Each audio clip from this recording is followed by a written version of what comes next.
Halo, halo, hai, assalamualaikum. Kembali lagi bersama Anis Alfi di Sharing Tipis-Tipis. Yuk kita simak, semoga bermanfaat. Yuk kenalan lebih jauh dengan jabatan fungsional penggerak swadaya masyarakat, tugas dan fungsinya, serta ruang lingkupnya seperti apa sih? Jabatan fungsional penggerak swadaya masyarakat itu mempunyai tugas, fungsi, dan ruang lingkup di bidang pemberdayaan masyarakat. Dari namanya saja sudah jelas ya, penggerak swadaya masyarakat. Jadi jelas jika jabatan fungsional penggerak swadaya masyarakat mempunyai tugas dan fungsi untuk memberdayakan masyarakat. Nah, pemberdayaan masyarakat itu seperti apa sih? Pemberdayaan masyarakat itu adalah strategi untuk membantu masyarakat mengembangkan kemampuan dan kemandiriannya. Tujuannya untuk melepaskan masyarakat dari kemiskinan dan keterbelakangan. Masyarakat diharapkan mampu berdiri sendiri. Ruang lingkup tugas jabatan fungsional penggerak swadaya masyarakat terdiri dari pengembangan komitmen perubahan, pengembangan kapasitas masyarakat, dan pemantapan kemandirian masyarakat. Ketiganya dilakukan dengan adanya batasan ruang lingkup yang meliputi pengembangan ekonomi, sosial budaya dan sumber daya manusia, sarana dan prasarana, kelembagaan dan pengelolaan lingkungan masyarakat. Nah, sesuai Permenpan RB nomor 3 tahun 2024, udah pada tahu belum kalau regulasi ini merupakan pengganti dari Permenpan RB nomor 28 tahun 2018. Jadi, PSM itu hanya ada kategori keahlian saja.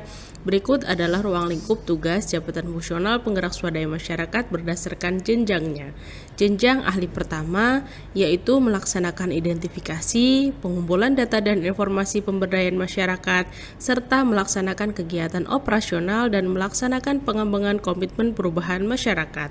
Untuk jenjang ahli muda yaitu mengolah dan menganalisis data, menyusun rencana pemberdayaan, menyusun instrumen evaluasi, menyiapkan bahan kebijakan, dan pelaksanaan pemberdayaan masyarakat serta melaksanakan pengembangan kapasitas masyarakat.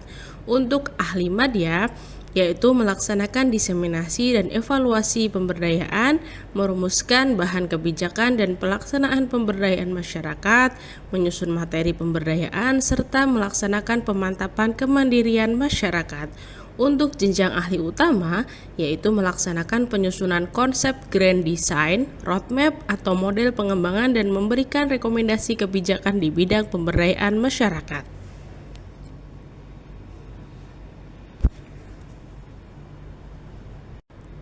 Gimana? Makin bingung ya? Coba kita pahami ya setiap tugas jabatan fungsional penggerak swadaya masyarakat.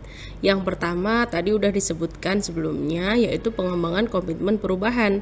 Kegiatannya seperti apa sih? Nah, antara lain yang dapat dilakukan oleh PSM dalam melakukan tugas ini adalah pelaksanaan identifikasi kelompok sasaran. Tugas ini biasanya dilaksanakan sebelum melakukan pelatihan, maka perlu dilakukan identifikasi terlebih dahulu, seperti siapa yang akan dijadikan objek sasaran, permasalahan yang akan dicarikan problem solving, dan lain sebagainya. Nah, yang kedua, pembangunan relasi sosial itu sederhananya adalah koordinasi antara dua pihak atau lebih guna membahas suatu permasalahan. Untuk kegiatan lain, coba cari contoh kegiatan apa yang termasuk dalam tugas pengembangan komitmen perubahan. Ruang lingkup tugas selanjutnya adalah pengembangan kapasitas masyarakat yang terdiri dari penyuluhan, pelatihan, dan pendampingan. Nah, ketiga ini adalah core JFPSM atau biasanya disebut 3P. Apa bedanya dari ketiga kegiatan tersebut? Yang pertama, penyuluhan itu adanya transfer ilmu pengetahuan kepada orang lain. Kegiatannya dapat berupa sosialisasi atau workshop. Biasanya hanya dilakukan dalam beberapa jam saja. Yang kedua, pelatihan adalah proses terencana untuk memodifikasi sikap atau perilaku pengetahuan, keterampilan melalui pengalaman belajar. Tujuannya adalah untuk mencapai kinerja yang efektif dalam setiap kegiatan.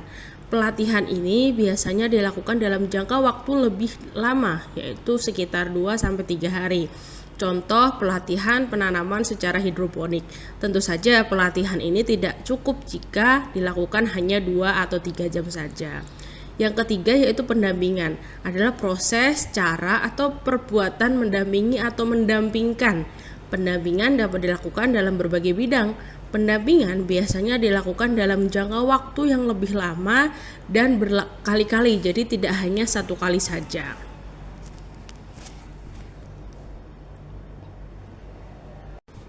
Selanjutnya yaitu tugas pemantapan kemandirian masyarakat, lebih kepada kegiatan memfasilitasi seperti kegiatan fasilitasi pelembagaan nilai masyarakat pembelajar, masyarakat inovatif, masyarakat inklusif. Nah, kegiatan di lapangan tidak langsung berbunyi seperti yang tadi disebutkan. Sebagai contoh, fasilitasi kegiatan monitoring dan evaluasi kelembagaan desa seperti Posyandu dan PKK, atau kegiatan fasilitasi pemilihan kepala desa. Nah, kegiatan seperti itulah yang termasuk ke dalam pemantapan kemandirian masyarakat. Gimana? Semakin bingung atau semakin paham dengan tugas fungsi dan ruang lingkup jabatan fungsional penggerak swadaya masyarakat? Semoga semakin paham ya. Sampai ketemu di episode selanjutnya. Jangan lupa like dan subscribe. Thank you.